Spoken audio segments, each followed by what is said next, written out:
မော်လမြိုင်ကိုလဲလာတဲ့မန်းလေးသူတယောက်ရဲ့ခီးစဉ် vlog ပတ်2ဖြစ်ပါတယ်။ day 2ပေါ့နော်။မနက်ပိုင်းကတော့မနက်စာစားပြီးရတဲ့ဒီမော်လမြိုင်ရဲ့အထင်ကရဖရားကြီးတွေကတဆူဖြစ်တဲ့ဒီ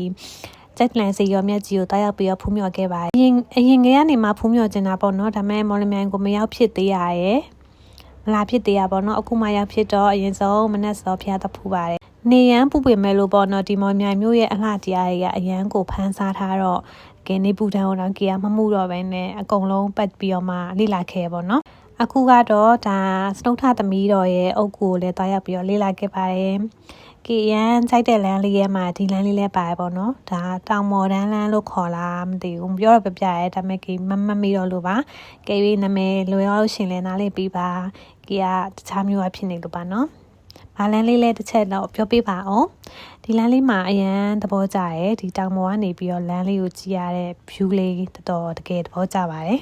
ပြီးတော့ဒီနေရာလေးပေါ့နော်ဒီနေရာလေးမှာအေးဆေးလေးထိုင်ပြီးတော့နေရတယ်အရန်သဘောကျပါတယ်အမတ်တရားအနေနဲ့တော့ဗီဒီယိုလေးတော့ရိုက်ခဲ့သေးရပေါ့နော်လမ်းလျှောက်တဲ့ဗီဒီယိုပါ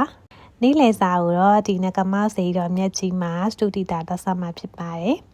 စီရောမြက်ကြီးကိုရောက်ပါပြီရောက်ပြီးတော့တွားရောက်ဖူးမြော်ပြီးတော့ကေရှင်ပြင်းတော်ပေါ်ထပ်ပြီးတော့ဖူးမြော်ရင်းနဲ့လေ့လာခဲ့ပါတယ်ဒီဆုံးဖျားရှိခိုးရပေါ့နော်ဖျားကြောရပြီးလို့ရှင်တော့ကေစတူဒီတာတက်ဆမှာဖြစ်ပါတယ်ဒီနေ့တော့ဘာဟင်းလည်းမသိဘူးဒီနေ့ကတော့ဝဥရယ်ပြောင်းမှုရယ်နဲ့ကြာဆန်ဟင်းရယ်ငုတ်တီထောင်းရယ်ဆိုငုတ်တီပိုင်ကေကအဆင်ပြေရယ်ဆိုကေအကြိုက်တည်ပဲပြီးတော့အတုံးမြုပ်တခွားသီးလေးလည်းပါသေးရဲ့တန်တန်ရှင်းရှင်းနဲ့စားလို့အရန်ကောင်းပါတယ်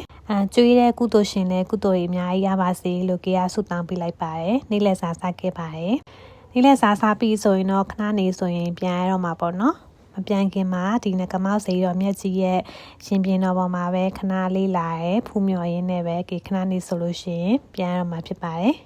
တန်လင်းမြစ်ကြီးကိုဖြတ်ပြီးတော့မန်းလေးမြို့ကြီးကိုပြန်มาတော့မယ်မော်လမြိုင်ကိုရမ်းချစ်ပါတယ်ကျေးဇူးများတင်ပါတယ်တတပါ